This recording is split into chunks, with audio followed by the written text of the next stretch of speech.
The topics discussed in this show may be triggering or harmful for some listeners. We tackle topics of suicide, self harm, violence, child abuse, and death.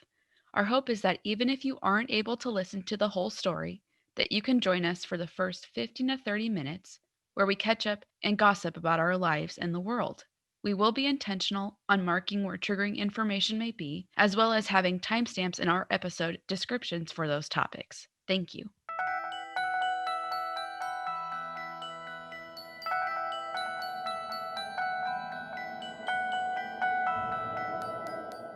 We are recording. Wow. Hi. Spooky. Hi. Welcome to the Best Friend's Guide to Money and Murder. We are your hosts. You go ahead. So, hello. Welcome. Hi. Hi. My name is Claire. I am co-hosting, I guess, this podcast with my bestie. That's me. I'm the bestie. My name is Caroline. How long have we been friends? 3 years? I thought it was longer than that. It feels like forever. Pretty much. Honestly, that's the tea. Yeah, we met after my freshman year, so that would be 2017. Fall of 2017. It feels a lot longer than that. It sure does. Which is a good thing, not a bad thing. We bonded over Moana. We did. We met working together at the dorms in college, and we would sit there and watch Moana every week. And it was beautiful and amazing. Yes. We'll have to talk about that sometime. Moana itself, we should talk about. On a less lighthearted note, we are here to talk about crime because we have issues in the best way possible. And this is what we usually talk about when we get together anyway. So we thought, why not record it?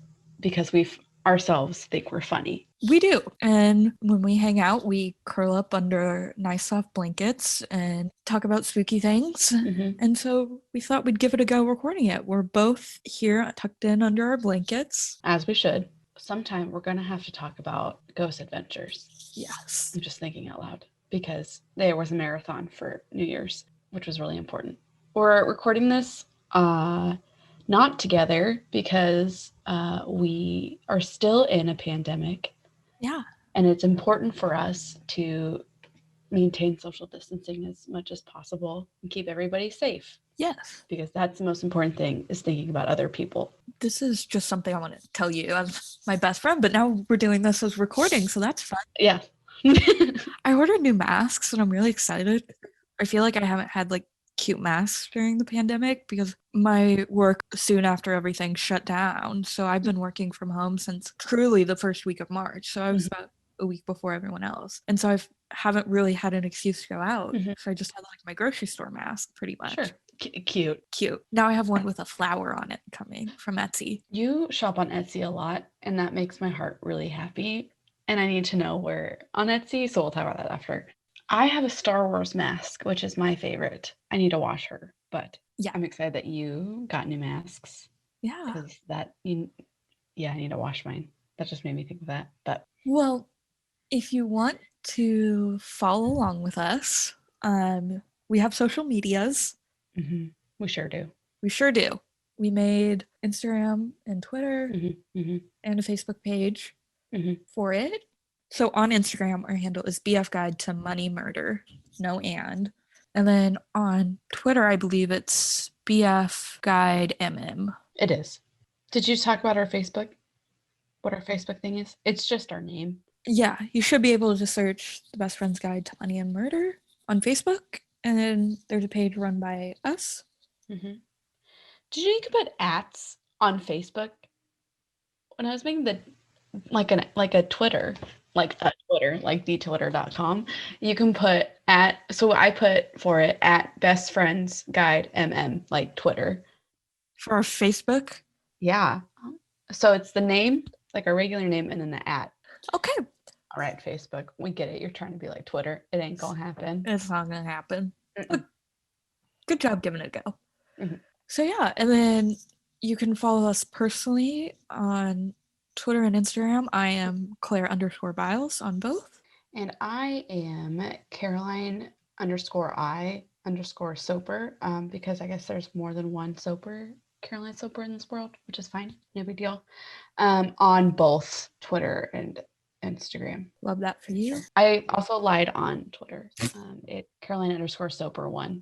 One day we'll get it right. One day. They'll find us. If they want to find us. If you want to find us, we are there, and we will try our darndest. Here's the dealio. Most people watching or listening to the first couple ones are going to be like my husband, your boyfriend, our friends. They should know us by now. Yes, but if people do find us that aren't that, we also have a Gmail where you can email us. Tell us you like us and you keep wanting to listen. Yeah. Because we need that. So it's bfguidetomoneyandmurder@gmail.com. And we will hopefully have a website very soon. Very soon. The website we were having some issues with. We're having some issues, but we're vibing, and hopefully by the time this goes up, we'll have that. We're recording episode 1 and 2 today. Mm-hmm. So by episode 3, you'll get a promo for that. Yeah. You'll get something. Who knows? Well, but for now, that's where you can find us. Mm-hmm. And do you want to hear about what happened to me when I woke up this morning? I want to hear everything that happened to you ever. So yes. I woke up and Taylor, my boyfriend, came into the bedroom. Sure. Was like, hey, don't want to bury the lead here. Our dishwasher's not working. Oh no. Thankfully, it's not leaking, because that would then be the 4th time within a year time frame that my apartment has leaked water. I feel like it would just send you over the edge at that point. There was one point where I was sitting on the floor of my old apartment just watching water come out of my dishwasher, just being like, this is good, this is great. I remember that. I for sure remember that. What do I do? So my dishwasher broke and it was full of dishes, so I had to spend the morning hand washing all of our dishes because it's a Saturday when we're recording this. So maintenance probably won't come till at least Monday. Did you put in a thing? Yeah. A request? Good for you. But that's how my morning's been. How's your morning been? I honestly, you are better than me because I would have just dumped them all in the sink with some soap and water and just called it a day for at least a couple hours because I would not have been emotionally able to handle that. Well, our dishwasher broke and we had to not had it one for a couple months. And since we live in a house, we don't have maintenance. We're the maintenance. So that was fun. Yeah. But my mother-in-law helped with the dishwasher. It was very kind. My morning, I slept in. I am not a girl to sleep in ever. Usually sleeping in for me is 8 o'clock, which is such an irritating thing to hear. But I woke up at 10. Wow. I did not move.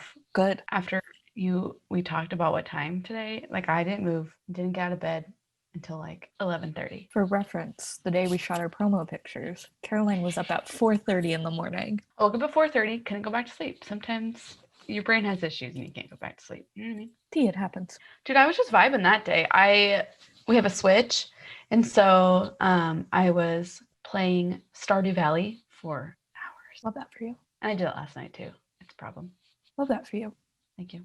It's a very fun game. So shall we talk about what we're going to talk about on the podcast? What people can expect? Sure. So I am covering all things not murder. So primarily white-collar crime, but the definition of white-collar crime kind of depends on where you are. So just basically anything that's not murder. I love it. I'm so excited about it. And to hear your perspective. I am talking about the murder. Dun dun. And just like other things, I think it's important to note that the stuff that we talk about can sometimes be really hard to listen to if you don't like things that are triggering, like murder, assault, things like that. So we'll probably put a warning and some timestamps if we can of that hard stuff in case you still want to listen but can't listen to those spicy bits. We want you guys to be able to listen. We're planning on, at the start of each episode, just kind of vibing out and hanging. So if that's all you can listen to, come be our friends for the first 30 minutes. Yeah. We just want to feel like best friends talking and, yeah. Grab your blanket, cozy up with us. Grab your blanket, grab your iced coffee, snuggle up next to your pet if you have one, and just hang out. Yeah, and we'll probably vibe a little bit at the end. Yeah. Just to wrap up. But just as an overall disclaimer, we're going to talk about some probably really hard things because that's who we are as people. We also acknowledge how hard it is to hear things as two people who have been, seen, and heard a lot of different hard things ourselves. So we want to be respectful to others as well. But also, it's going to get spicy in here. And it's going to be fun. Yeah. Also have times or podcasts where we just talk about our random shit that we like to talk about. Because we can get on some tangents, which was always fun. I'm getting into tangents in my stories. Like, I just am warning you now.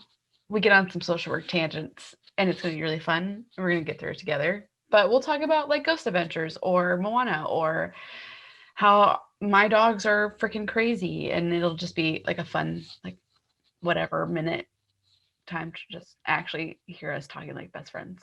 Yeah. And, I feel like we should also mention Caroline is a social worker. I sure am. You'll hear Claire maybe talk more about her work than me, at least in specifics. I don't know. Maybe. I don't know. Maybe. Not to speak for her. Maybe not.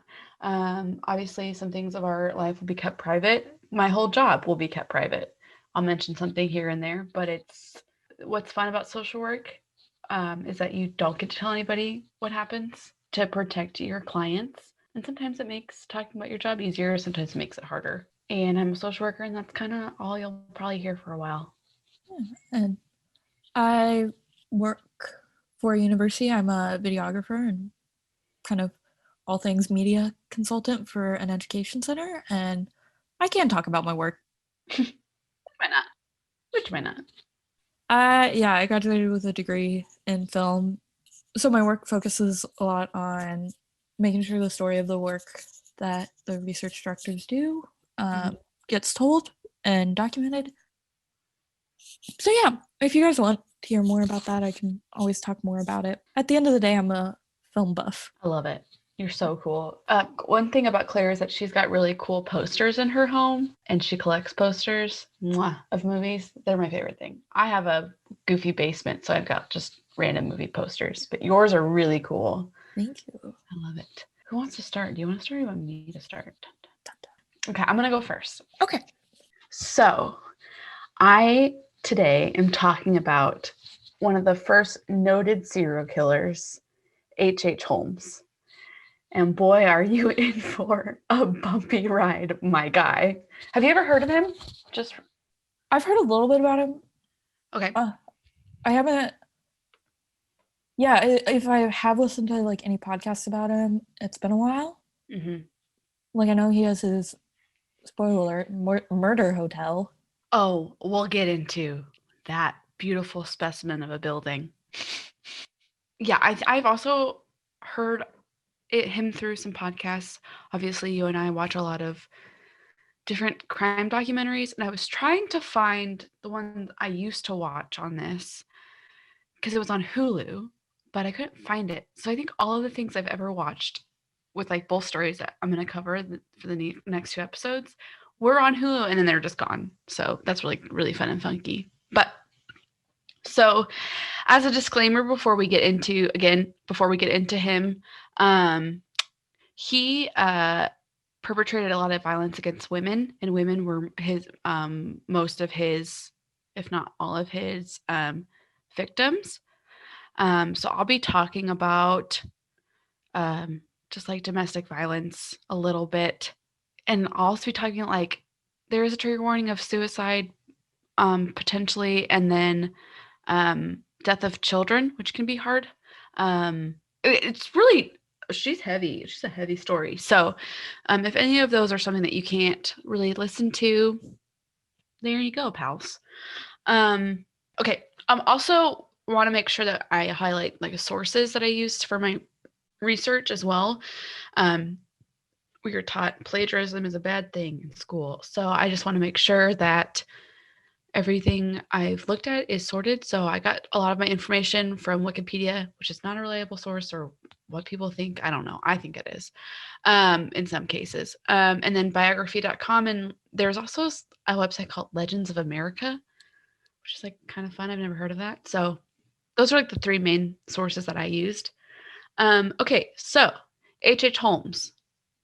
His name was Herman Webster Mudgett, but later he named himself Henry Howard Holmes, which here's my problem. Here's my first tangent of the day.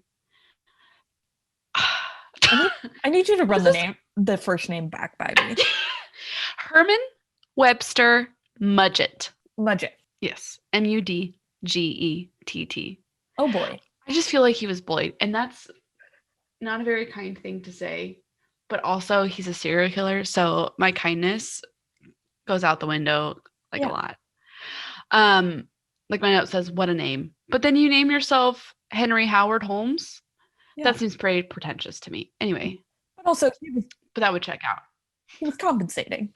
You're right. You're right. You're right. You're right. T. Okay. T. And like you mentioned earlier, he had a murder house, which even more pretentiously is called Murder Castle. But it reminds me of, and which is something I will also cover, which is the Winchester Mansion. Love that. Which you'll, when I get into it, you'll see why it reminds me of that. So let's talk about his like early life. So he grew up on a farm. His dad was a farmer. There, both of his parents were first generation English immigrants. It sounds like he grew up in a very affluent like area. Like he had like money, some money, so much so that he was able to go to school, like a nice school. At the age of 16, he graduated from Phillips Exeter Academy.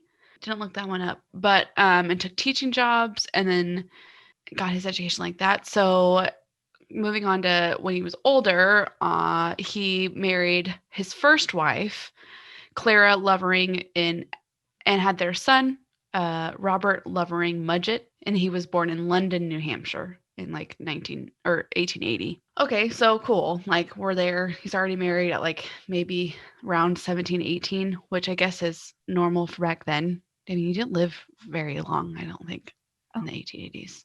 It's a good question to ask.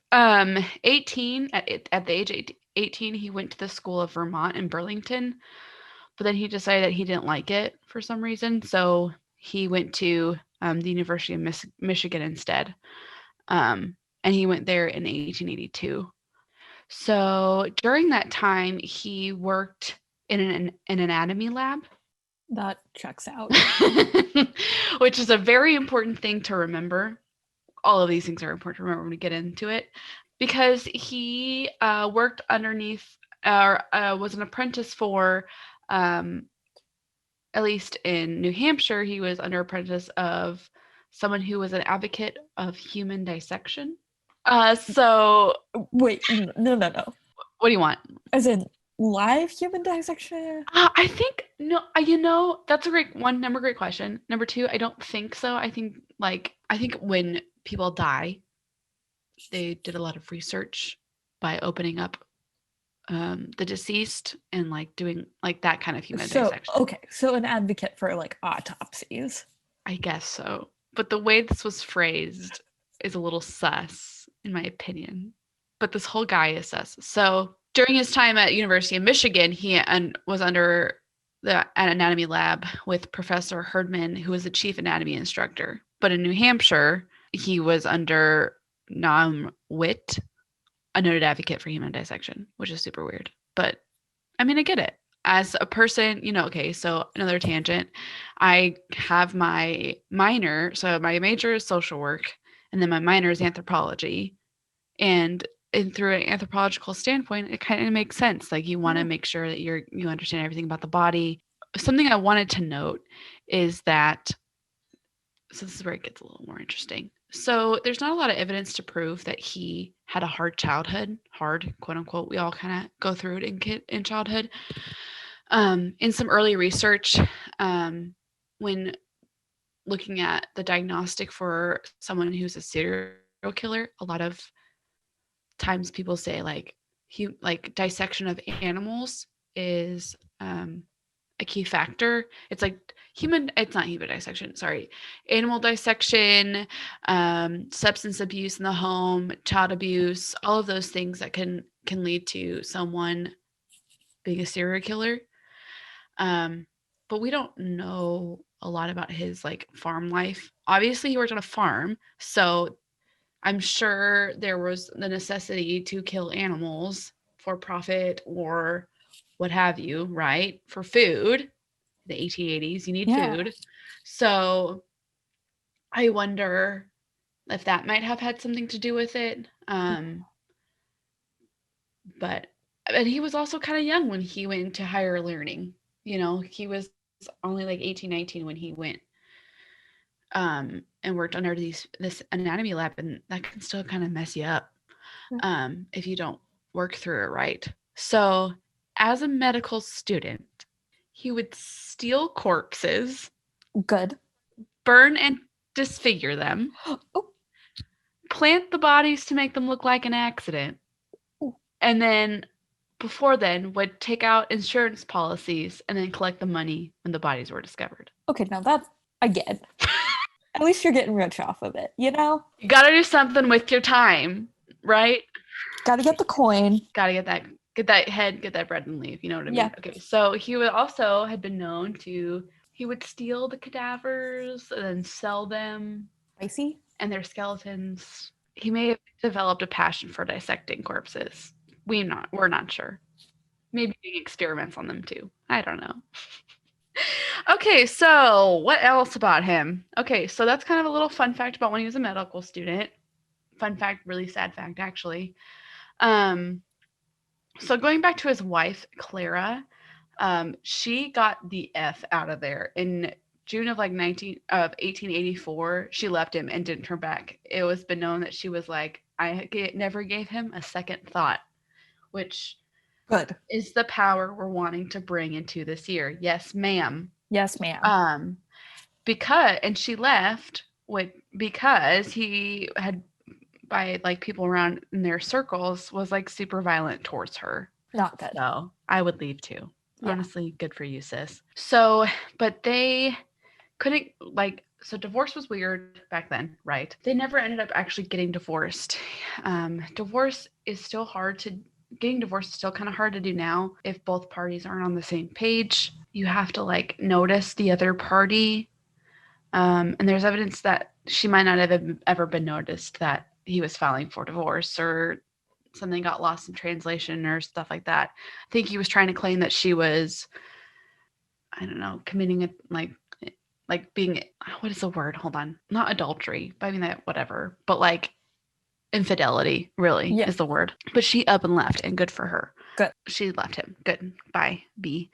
In June of 1884, he graduated. And then after graduating, he did some travels. Fun. He went to Philadelphia, got a job at a hospital, and then quit. Oh. I wonder why. He also worked at a drugstore, but quit there because after a child died, when the child had, I guess, taken some medication from the store, but he claims he didn't kill the kid. Huh. Okay. Claims didn't. In 1886, while still married to Clara, because couldn't get divorced, he marries Myrta Belknap in Minnesota. That's precious. Okay. They have a daughter, Love that. Lucy Theodate Holmes, who was born July 4th, 1889, in Chicago, Illinois. Okay. Love it. Getting around the country. Getting around. Okay. Also, in 1894, this bitch gets married to another woman. Oh. Named Georgiana Yoke in Colorado. Oh, so we are traveling. Oh, so he's getting around. Okay. Yeah. Okay. With 3 wives. Yeah. Oh, yeah. Maybe he should be in, I don't know, Utah? Well, sometimes you just need I don't know. You know what? I have no idea. Okay, so let's go into this murder castle. Yes. All right, so these wives are important. Okay. The knowledge of the whole, I don't really care. I'm going to have as many women as possible. Kind of important. So he arrives in Chicago in August of 1886. He uses the name H.H. Holmes. Okay.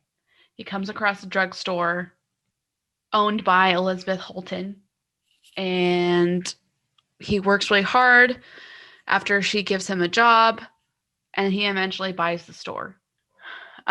He then purchases the empty lot across from the drugstore, and in 1887, construction begins for what is now known as the Murder Castle. Good. So this castle, why do I gotta call it a castle, man? Is 3 stories plus a basement. So, wow. So the first floor is the drugstore. Okay.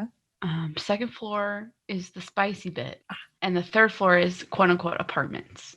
Okay. Fun fact: he never paid for any of the materials that were used for the construction of this castle. Good. There was, I was looking at research and it said like he was sued by them, but they couldn't prove anything, or I'm sure it was really a lot easier now, like then than now, to like just not pay people for things. You know what I mean? Yeah. All right. So this castle had soundproof rooms and mazes of hallways, some of which would go nowhere. Again, what does that sound like? It sounds like the Winchester Mansion. Yes. Yeah. Some rooms were or had hinged walls and fake partitions, had secret passageways.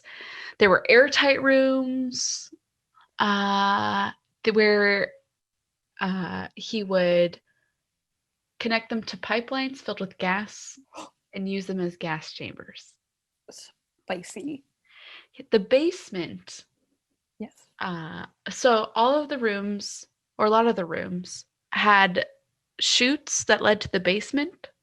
Oh. So you torture them in these rooms, and then you just eat the body down into the basement, where there were surgical tables, medical tools to dissect them. What else was there? Just all that fun stuff. Super fun. Love learning.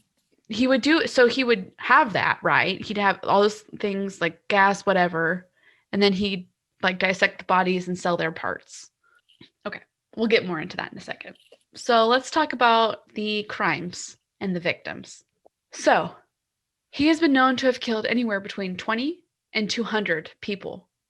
That's not precise. No. And I think I might explain that why later. So after construction was completed in 1891, he would place ads in the newspaper offering jobs to young women and advertise the castle as his lodging. He put all of his employees, he would put insurance policies out on. Oh. And he would make himself or one of his aliases the beneficiary. Get that coin. So let's go by dates.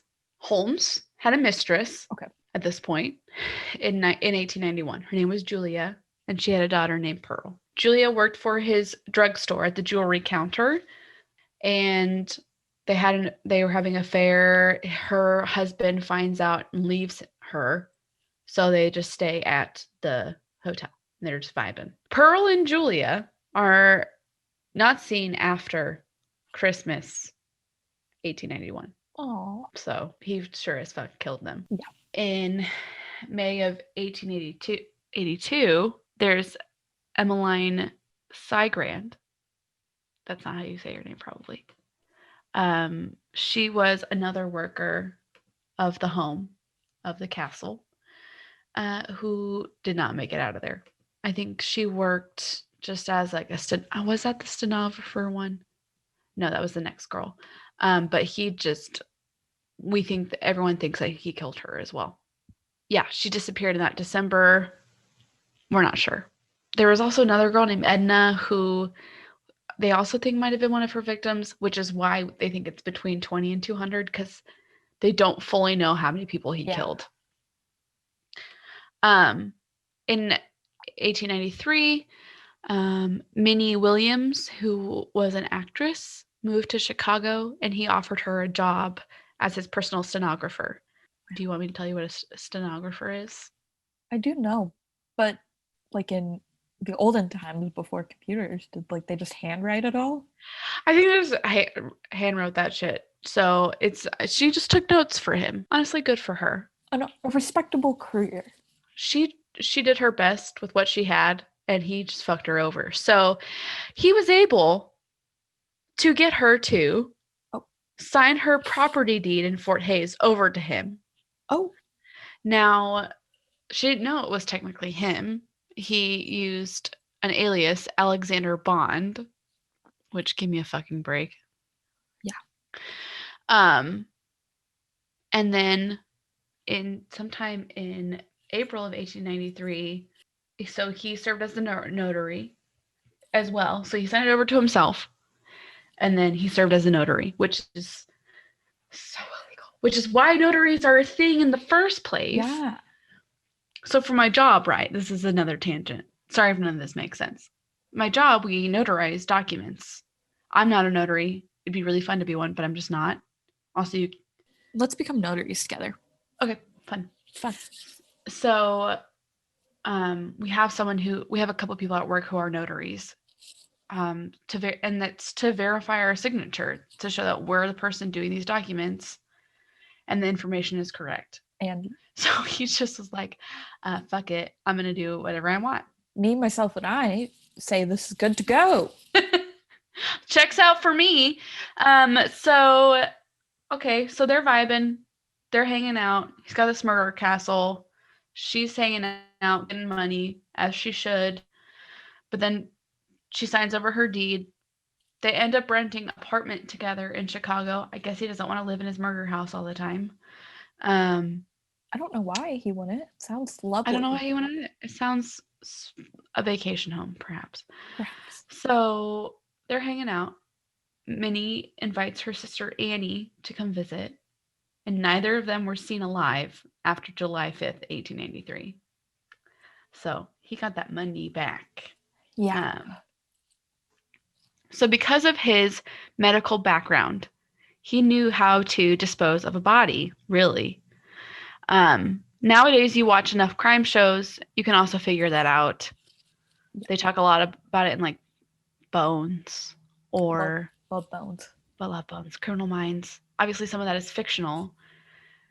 But really, the way he did it is how you would dispose of a body. He stripped their bodies of all of the things, organs, whatever, sell them whatever he could on the black market, sell the skeletons of the deceased to schools or medical labs, and then use acid or lime to dispose of the rest. So there was no trace of their bodies, like at all, except for if you were to find their skeletons. So Holmes, he tried his best. He really did. He did the most. He did the most. It's around that time, around like 1894. He's jailed in St. Louis for like the first fucking time for mortgage goods. Not even anything else, just mortgage goods. Oh, okay. In jail, yeah, I know. In jail, he meets Marion Hedgepeth. Okay. It's a name. I love these old-fashioned names. They're precious. Right? I'm still thinking about Pearl. So Holmes devised a plan to con insurance company by faking his own death. Sounds about right. That's fine. As you do. As you do. He promised Marion Hedgepeth $500 in exchange for them to find him a trusty lawyer. Okay, fine. Honestly, I would fucking do it. Yeah. If I were him. So they find a lawyer, Jephthah Howe. Good. Jeptha. Love to see it. She loved the plan. She thought it was amazing. Honestly, good for her too. But the insurance company became kind of suspicious and refused to pay the insurance. How dare they? Because they weren't born yesterday, right? But also, yeah. But also hilarious. So during this time, also, Holmes did have some other like accomplices and like pals. One of them, the major one that we know of, being Benjamin Peitzel. That checks out. He helped. It does check out. He would help Holmes with like other insurance cons. Like he was just his best buddy. There's not a lot that I could find on him, but I know that they were like, I mean, Holmes really did use him to just as his puppet and things, and that guy did not ever stand a chance, unfortunately. So poor Peitzel, he decided when Holmes gets out of jail, he's like, I'm going to do this again. And this is where Ben gets into play. Holmes asked Benjamin if he would fake his own death. Ben's like, okay, tight, I'll fucking do it. And so the same lawyer, Jephthah, Ben's wife, I don't really know her name, and Holmes would all get the money, which it was like $10,000 back then, which is like $1 billion now. Holy cow. The plan was that Ben would claim to be an inventor who dies and is disfigured in the lab gone wrong. Okay.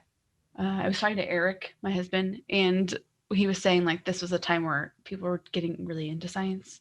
Science is cool. And there are a lot of lab things going on. So this would check out, really. Yeah.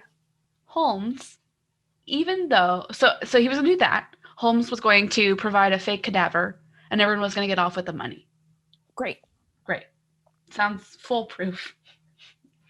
Holmes found a good cadaver, quote unquote, good enough cadaver, but he just decides that he wants to kill Ben himself. Because why not? Why not? I got this murder castle. This guy's in my way. I want all the control. I want the money. Let's do it. Yeah. So he, one day, knocks Ben unconscious and sets his body on fire. Oh. With like benzenate. So like a chemical that was, obviously chemicals are like whatever, but like they had just been learning the properties of benzene. I went down a little rabbit hole like around the 1800s. So it was kind of like a new thing that they were learning about. Good. So later he claimed that he used chloroform before setting him on fire, but during the trial, it is proven that he used chloroform after the body was set on fire. And he was hoping, as a trigger warning, I'm going to talk about something bad next. He was hoping to like say that, like fake a suicide of Ben, like that Ben was trying to actually kill himself in order to exonerate Holmes for the murder. That didn't work out either. Holmes did not think that went through. What I kind of don't get is the wife's part in all this. I talk a little bit the wife in a second, but it's like, did she know that we were planning on faking her death or his death, like right out of the gate? Did she know like the whole money plan, or was she just vibing, like not listening at all? I mean, a lot of these like financial crimes just vibe out without telling their partner, so that way their partner gets all the money and they're like, you didn't know. Right. So don't really know if she was aware of the original plan. But after that, Holmes gets the payout, the insurance payout. He keeps in contact with Ben's wife, and he was then able to manipulate Ben's wife. Let's think of a name for her. Poor baby. Call her Margot. Margot. Okay. Yeah. Love that name. Me too. He was able to manipulate Margot to the point she gave him custody of 3 of her 5 children. Caroline. Claire. I've been looking at your face because I've been looking at these notes, but 3 of her 5 children. Why? Why? Great fucking question. I have no idea why. Not even just why. Why those 3?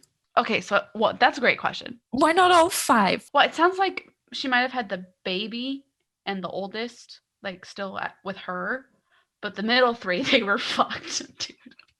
Talk about being a middle child. Okay, as the middle child, I agree. Okay, so she gave him, so we let that sink in. Why would this lady give him 3 of her children? But you think about it, and you think about the ability for people to manipulate others, and it makes sense. Like, I'm sure he like really pushed her, and then she just like was like, okay, fine. Yeah, I mean, it all checks out, and it, Well, and if you look at pictures of him, like people, like he was considered charming back then. Yeah, he had a creepy stash. He looks like a fucking creep to me, but he was young. He was in his 20s, early 30s, and he had a lot of money, it sounds like, and he was probably really charming, and that's how he did it. Yeah. Okay, so poor Margot. We honestly, she's the real deal in this one. Mm-hmm. So that happens. He continues to lie to her about her husband and her children. So he's hanging out with them, like with the children, and he's also hanging out with the wife. Like he's going back and forth. Yeah. He's telling Margot that Ben's in London and hiding, and he has to lay low for a while, but he's fine. Oh. So she doesn't even know that he's dead. He would travel with the kids to like northern parts of the United States and then into Canada. Wow. And the babies their names were Alice, Nellie, and Howard, which are really cute little names. Little nuggets. Margot did a great job of naming. Yeah. So I'm proud of her. But yeah, so he lied about where her babies were too. That's also the part I don't get. It's like, okay, you give custody of your 3 kids. Also thinking about it, she probably had a hard time holding on to all those kiddos with her husband dying, and probably, I don't know if she could do any work. So it was going to help her out. Okay, so here's what happened to the kids. Yeah. So this is the bad part. So Alice and Nellie, the two girls, he put into a trunk, a large trunk, which I great question. How big was the fucking trunk? Because it's got to be pretty big for like two little beans. For a student project. Oh no. Did you have to be in a trunk, my love? No, we tried to find a trunk big enough to put someone else in. This was a project I was directing. But yeah, we thought we had a bag big enough, and it wasn't. So we had to fake the shot. Oh no. How did you fake the shot? Wait a minute. This is important. How did you fake the shot? I think we stuffed some coats into the bag, and then we like cut away, and then we cut back, and then sweet little Kate was popping out. Yeah. Oh my gosh. So something sad about it is like at one point, like the mom and the babies were only like a couple blocks away from each other and they didn't know. Oh. That part made me sad. Big sad. So okay, first of all, that was hilarious. So he had to find a big trunk big enough. Yeah. Which makes me wonder if he just made it. Because people used to make a lot more things back then. But so he got him in this big ass trunk, airtight, like his murder castle. He slapped a hose in there and asphyxiated the girls with gas. That feels excessive. It feels very excessive. They're just little beans. Yeah. And then once he had that done, he buried them. I guess he had another rental house in Toronto, which sounds so pretentious, and he like buried them there. So that happened. Terrible.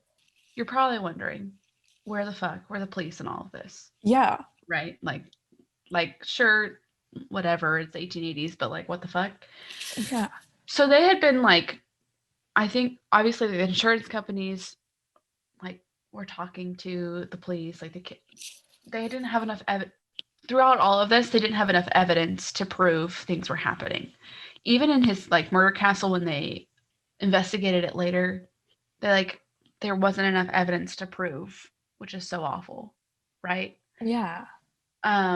So a specific detective, his name was Frank Gayer. He was a police detective in Philadelphia. He was assigned to investigate and find where the missing children were. I'm not sure how we got to the missing children part, but they had been sus about Holmes for a really long time. Okay, so he finds the missing children in the cellar of the Toronto home. Mm-hmm. Then he goes. Then, how I said, Holmes would travel a lot. Well, at some point, Holmes was in Indianapolis, where he had rented a cottage. He had been known to go into a pharmacy, and Howard Peitzel, the little boy, that pharmacy is where he had bought drugs to kill the little baby boy. Mm-hmm. And in that cottage, the boy's teeth and parts of his bone were discovered in the chimney. Oh. So he took those kids and killed them.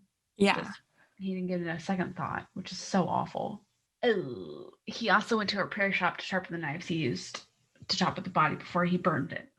So his MO really is like kill by any means necessary, chop him up, and do away with whatever he can of the body.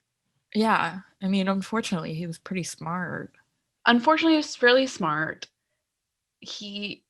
And this was all very like thought out. Even if it seemed like this was not as premeditated, that was really thought out. Yeah. So thankfully, in 1894, on like the 17th of November, he's arrested in Philadelphia. He has an outstanding warrant in Texas for horse theft. And that's what they used to get him because they were so suspicious of this guy. Just took horses. Yeah. And they were afraid that he was going to run. I guess they had some evidence to prove that he might run. I mean, the guy traveled, so I don't blame him. I don't blame either. And he used a lot of different aliases. He didn't use his name all over the place. He really just like pretended to be someone else throughout the whole time, so nothing would track him. That's why he would move different places. That's why he would do all these things. He just wanted more money. And you could consider him to be like he's mentally ill. Yeah. So, in October of 1895, they finally put him on trial for the murder of Benjamin Peitzel. Okay. And he was found guilty and he was sentenced to death, which is very exciting. Very. Here's the deal, though. He was only convicted and tried for this murder. Nobody else is. Thinking same thing. Not even the sweet little babies. Nobody. They couldn't get him on nothing. Jeez. They only did Peitzel, I believe. And that's why we don't know if there's 20 or 200, because they couldn't prove there's no body. Yeah. For a lot of those sweet victims, is there was no body, so they couldn't prove anything. Yeah. Even when they went and investigated, there was still no proof. DNA wasn't a thing. Like, they could only do so much with what they had. Yeah. And I mean, ultimately they got him, which is good. Yes. So, following his conviction, though, he confessed to like 20 to 27 murders in Chicago, Indianapolis, and Toronto. Oh boy. But here's the deal. Like, the people he's confessed to, like, some were still alive. Oh. And there's proof to show that he was paid by a newspaper in exchange for his confession, but then they found that he was lying. Oh. And that's the thing also, is that he lied a bunch of different times. Yeah. He lied claiming innocence, that he never did any of this. He also said, but then he would say he was possessed by Satan. Oh. Which is fine. Sometimes but don't put Satan into this. Satan didn't do anything here. Baby boy, this is all you, pal. So a quote from him says that, I was born with the devil in me. I could not help the fact I was a murderer, no more than a poet can help the inspiration to sing. I was born with the evil one standing as my sponsor beside the bed where I was ushered into the world, and he has been with me ever since. Oh. So you look at this. So now we go into our social work lens here. Let's get into it. And so we don't have evidence to prove something happened, but something happened in his childhood. Yeah. That is a lot of the times of why we see antisocial aggressive behavior in children. Is some type of abuse, some type of trauma causes these things to happen. The caveat to that is not every child who's abused, not every person who's been through trauma ends up killing somebody, right? That just doesn't happen all the time, and it's not fair to those who work really hard with their mental illness to get where they are and not kill people. Feels like right? The kiddos that have trauma and grow up to kill someone. I feel like those are the outliers. They are the outliers, and the people who were not given the help that they needed. Yeah. I'm probably talking about this a lot. There's like a scale. It's called Adverse Childhood Experiences. It shows the higher you are on the scale, the higher likely you are to have like problems in adulthood with like substance abuse, things like that, or mental health challenges, things like that. Would love to see this filled out for this little asshole here. Yeah. But, like I said, something probably happened. Also, he does probably have a diagnosed mental illness that we just don't know. Yeah. Unfortunately. And so I wouldn't be surprised if it was something like, I don't know. But in any case, it doesn't excuse his behavior. It explains his behavior. We shouldn't take pity on him because he was awful. And he's getting a bad rep to people who do have mental illness. You know what I'm saying? So he's got the devil in him. Love that for him. What a vibe. So he was executed on May 7th, 1896. Okay. He was only 34 years old. Woof. So, which I think is still pretty fucking young to be like doing all this shit. Yeah.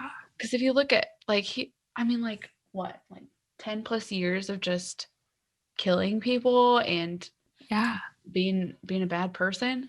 So he was executed by hanging, but it didn't work. Oh. So he was just like vibing for 15 minutes and was strangled by the rope. Just vibing? Just vibing. Yeah, so I don't know if they got that. So, okay, I know a little bit about hanging. I don't know if they did like if they didn't put enough like weight on the other side or the rope was the wrong length or what. Or the hole where you know how so when they hang when they hang a person, there's like a drop floor. There's like the inertia of the body like dropping kills them. Well, I don't know if it was like there's enough inertia there. Super graphic. So sorry. Okay.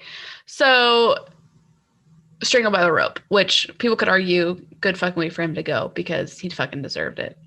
Have at that, what you will. But he had the audacity before he died to say that he wanted his body and his coffin to be buried 10 feet underground in a hole instead of 6, as he was afraid of grave robbers. That's aggressive. This bitch who mutilated and desecrated maybe like 20 to hundreds of innocent people didn't want his body done the same way. Also, when there's a will, there's a way. When there's no will, there's no way. So here's my last fun fact of the day, because we need a fun fact. So in 2017, there were allegations or a conspiracy theory that Holmes had actually escaped execution. Oh. Which conspiracy theories are my favorite. Love them. But I don't know if it was his family like passed down or what, but some family was like tired of hearing all of that, so his body was exhumed for testing. And you said this was in 2018? 2017. Oh, so pretty recent. The year we met.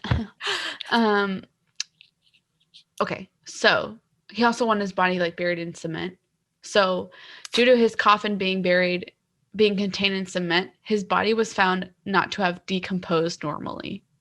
His clothes were almost perfectly preserved.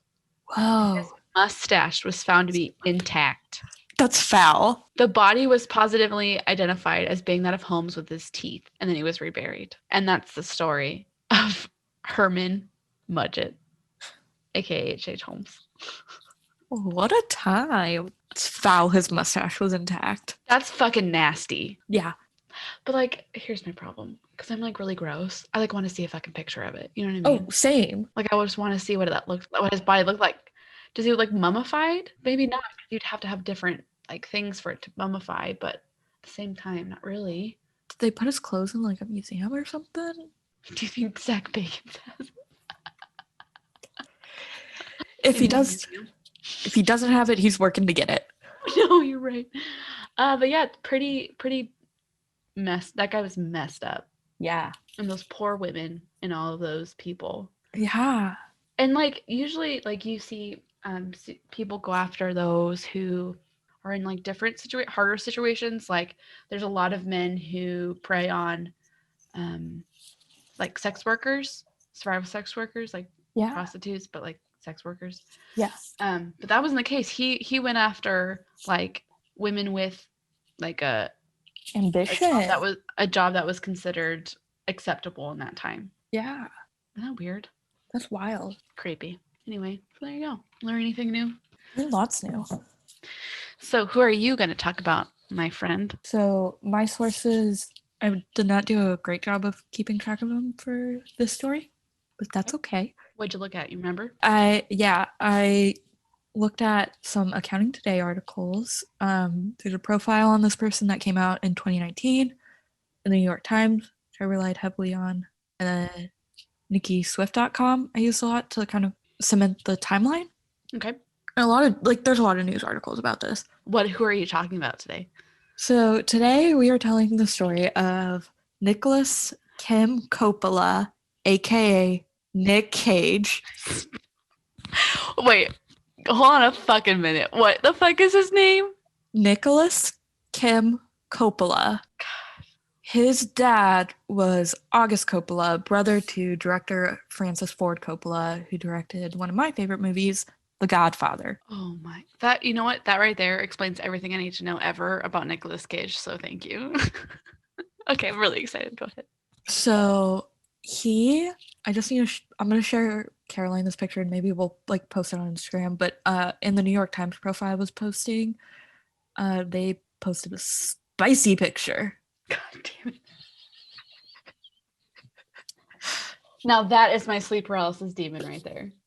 Absolutely. So I think we can post Oh. this on our Instagram when we post about the episode. We'll post it with H.H Holmes too. It'll be a really good vibe.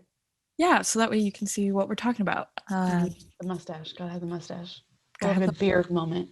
got a good beard moment. So Nicholas Kim Coppola was born January 7th, 1964. Okay. Like I said, he's the nephew of Francis Ford Coppola. Nick Cage has been married 4 times with 2 kids, one of which was out of wedlock, so one of them wasn't one of his wives. Yeah, spicy, but also no tea, no shade. No tea, no shade. He has 106 acting credits on IMDb, and he also produces and directs. He is known for movies such as Face Off, Moonstruck, Honeymoon in Vegas, Leaving Las Vegas, and arguably most important, National Treasure. He is a national treasure with that movie. Thank you very much. Truly. So he won an Oscar for Best Actor in Leaving Las Vegas in 1996.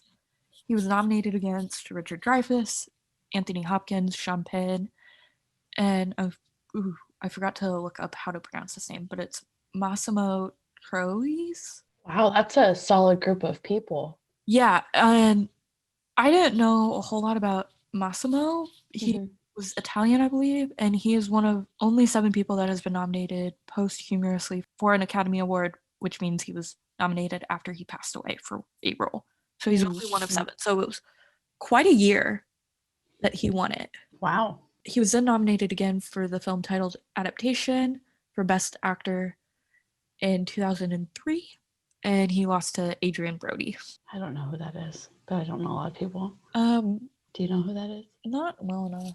What is he in? Do you know? He won it for The Pianist. Mm-hmm. And I'm blanking on what other things he's been in. He's gotten around there. He's a pretty famous dude, I think. He was in King Kong, the 2005 King Kong. If I told you I haven't watched King Kong, would you hate me? No, buddy. Okay, thank you. You don't watch a lot of movies, and that's okay. I watched 5 things. Thank you. Yeah, he's known for, on IMDb, The Pianist, Grand Budapest Hotel, Detachment, Midnight in Paris. So, pretty famous dude. Okay. Yeah, good for him. Good for him. And then he has also been nominated 9 times for the Golden Raspberry Awards, which, do you know what those are? No, I have no idea. The otherwise known as the Razzies, which are the worst acting and filmmaking of the year. All the tea, all the shade. Yeah. My gosh. He's been nominated for Worst Actor, for Worst Supporting Actor, Worst Screen Couple, and Worst Picture. Damn, he's gotten shit on. And he was nominated in these categories for multiple different films in a year, which we'll get to kind of why his career took that turn in a little bit. God bless. So at one point, Nick was considered one of the highest paid actors in Hollywood. His net worth was estimated to be on the low end $150 million, on the high end $200 million. Wow. When I was telling my dad about this, the initial number I found said 150 million, and my dad was like, I'm guessing that's substantially lower than what it was. But there you go. There you go. He had homes in California, the Bahamas, Rhode Island. It was one of Rhode Island's most expensive residential purchases ever. A medieval castle in Germany. Oh, fuck me, dude. Yes. And a castle called Mitford Castle in Somerset, England. Homes in Louisiana, Colorado, New York, and Nevada. He at one point had 15 estate homes and 22 cars. What do you do with all of that stuff? Like, what do you do with all that money? He has compared that time of his life basically being in search of a holy grail. He goes a lot into it in the New York Times. Did he have issues? Is he having issues? Probably. He never talked, nothing publicly, but like he also talks about being like one with animals. Okay, we'll get into that. I have a feeling. Okay. There's a lot of other stuff.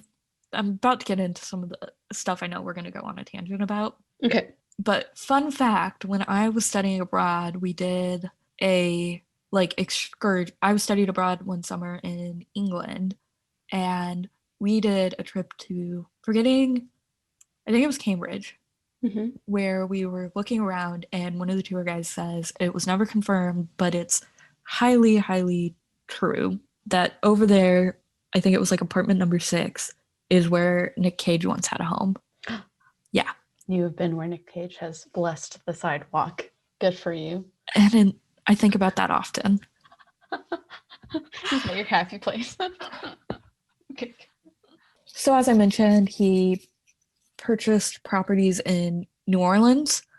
One of those being the LaLaurie Mansion.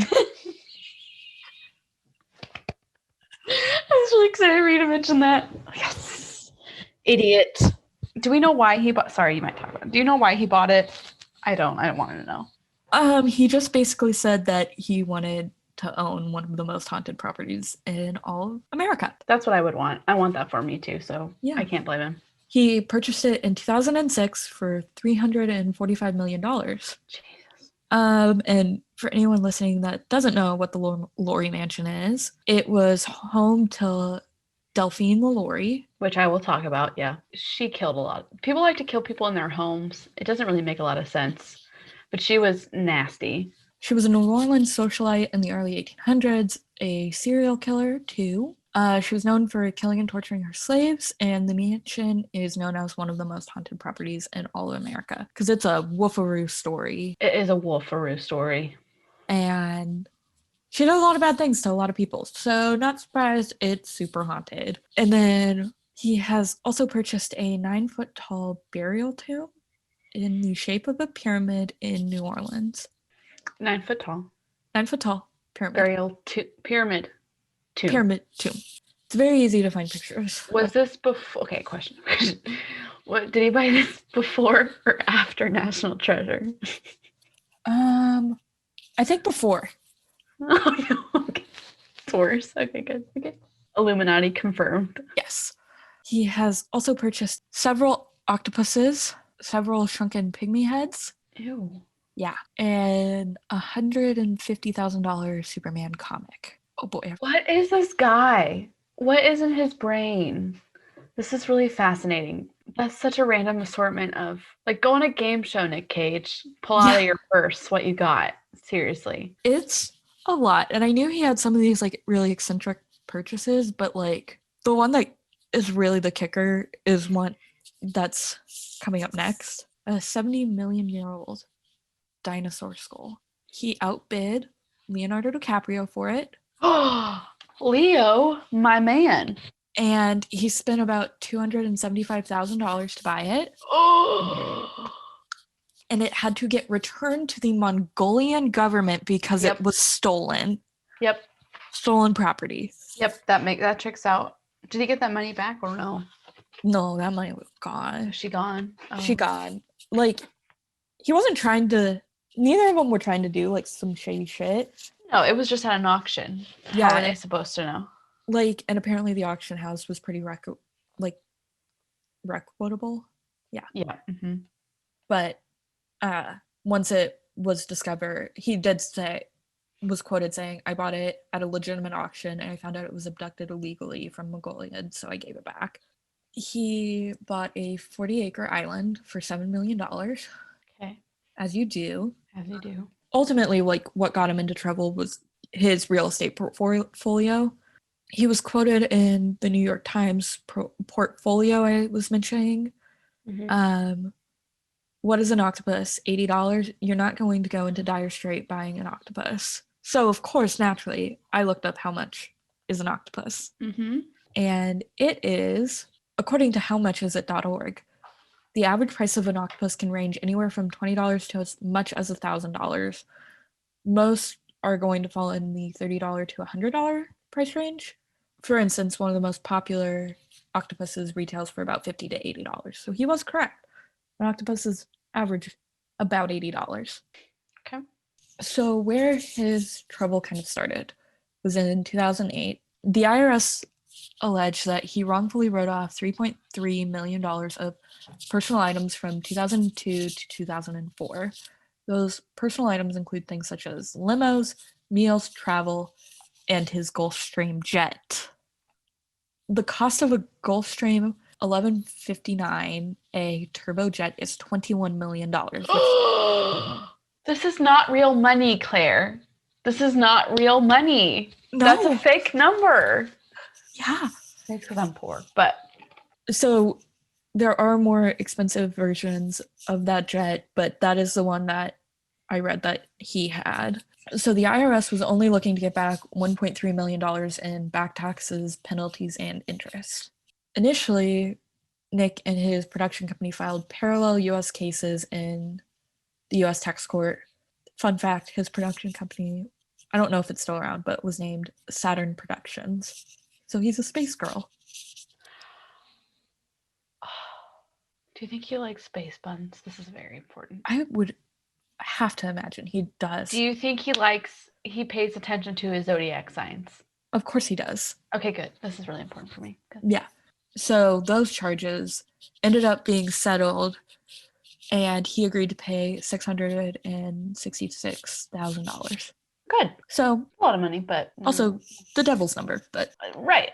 Just, also pay attention to what you're spending and learn how to do your taxes. Or have someone do your taxes for you, you rich fuck. But that's fine. Here's where things get spicy. So in 2009, the IRS filed a $6.3 million tax lien against Cage in New Orleans District Court. At this point, his mansion was valued at $3.3 million. So they filed it against the LaLaurie mansion. Mm-hmm. And a tax lien is when the government has a legal claim to your property when you neglect or fail to pay to your tax debt. Yep. So then, instead of just starting to pay that off, he sued his former business manager, Samuel Levin, for $20 million in damages and claimed that there was fraud and negligence. Oh my gosh. The lawsuit alleged that Levin lined his pockets with several million dollars in business management fees while sending Cage down a path towards financial ruin. Levin immediately countersued, blaming Nick's lifestyle. In the countersuit, Levin said that Cage needed to make at least $30 million a year to maintain his lifestyle. Yeah. A year. That's so much money. That's so much money. So much. Jesus, help me. The countersuit was only for $129,000 owed to him by Cage for unpaid work on his tax returns. Levin also claimed that Cage was already in debt when he started working for Cage in 2001. That's a big oops on that one. Both cases were dismissed because they came to a settlement, and those terms have never been released. So there's no clear terms of that how much was paid either way. I want to know. Come on, people. I know. So he never filed for bankruptcy, and he never wanted to, so that explains kind of his filmography work. Yeah. So he started taking any movie he could, basically. And since I'm trying to include as many definitions about these terms as I can, because okay, I know filing for bankruptcy is I file for bankruptcy. I declare bankruptcy. But the formal definition of it is bankruptcy helps people who can no longer pay their debts and get a fresh start by liquidating assets to pay their debts and creating a repayment plan. So it's basically the government helps you figure out your shit. Yeah. It's there's different types to and then the payment plan, it's how much can you you have up until now to do this, or I've had seen it a couple times. So in January of 2010, he was quoted saying, "Over the course of my career, I have paid at least $70 million in taxes. Unfortunately, due to a recent legal situation, another approximate $14 million is owed to the IRS." He owed an additional $14 million. Okay. But he continues saying that, "However, I'm under new business management, and I am happy to say that I am current for 2009, and all taxes will be paid, including any to be determined as state taxes." So basically, homeboy was like, "I'm not filing for bankruptcy. I'm going to work it off and pay it all back." So today, his net worth is estimated to be around $25 million, and he's still actively working. And that's the story of Nicolas Cage. He never got in like formal jail trouble for it, which I will in future stories I will, but I just thought this one was a fun way to start this podcast off. I think National Treasure really helped that one. Love National Treasure. Still waiting for National Treasure 3. It'll come. What is on that page, Claire? What page? Have you watched the second one? Yeah. National Treasure 2 at the end? Yeah.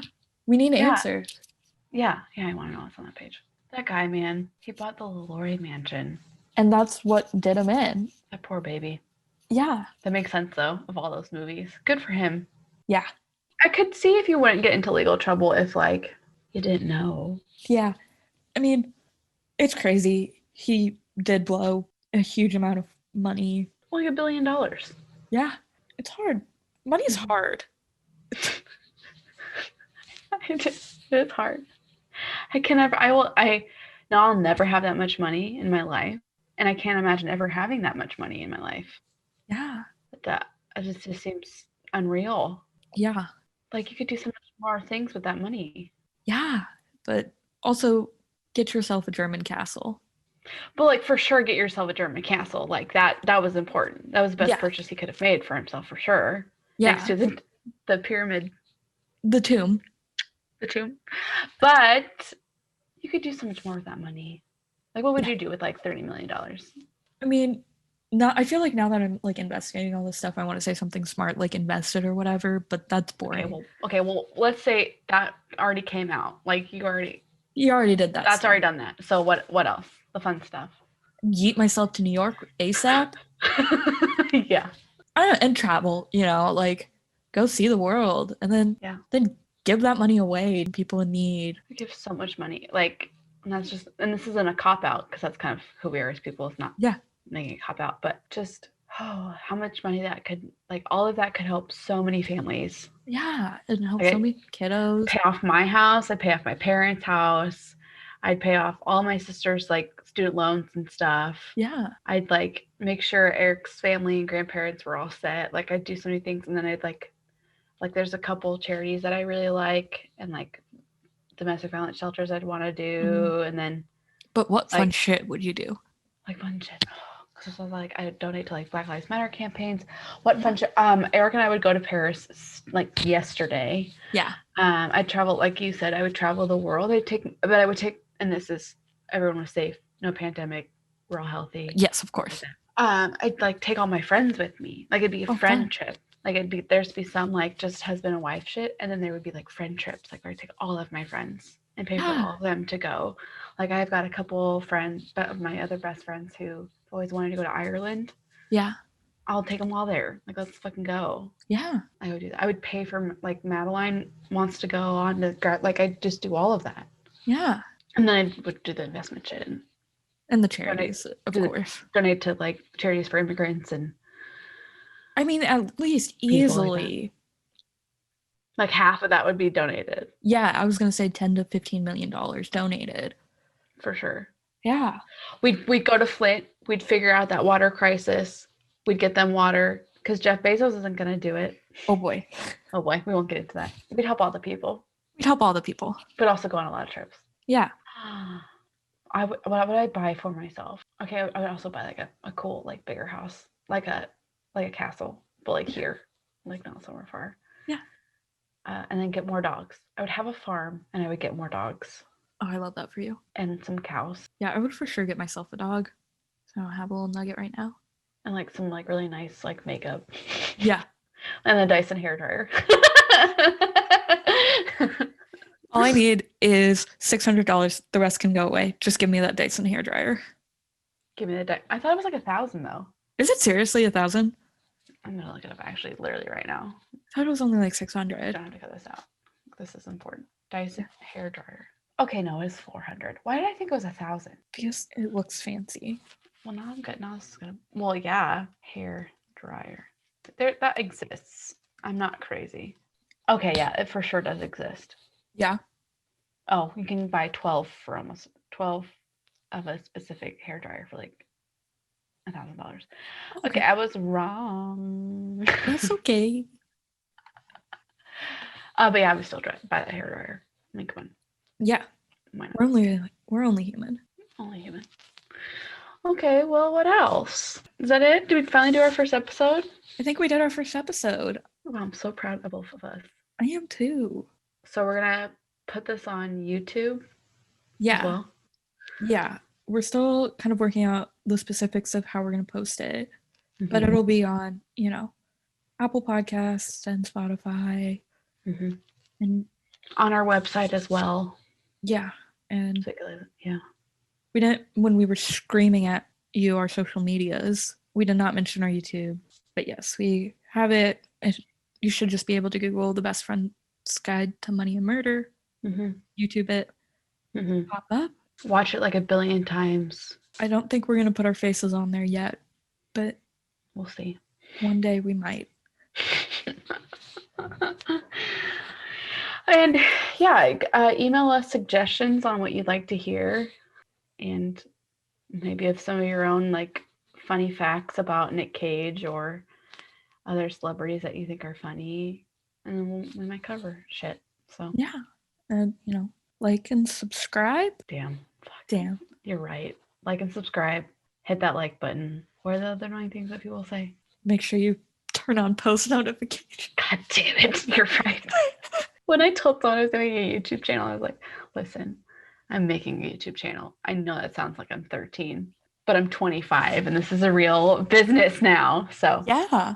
Okay, so well, goodbye, pals. We'll talk to you later. And be good and don't do drugs. And wear a mask. And wear a fucking mask. Okay, bye. Bye.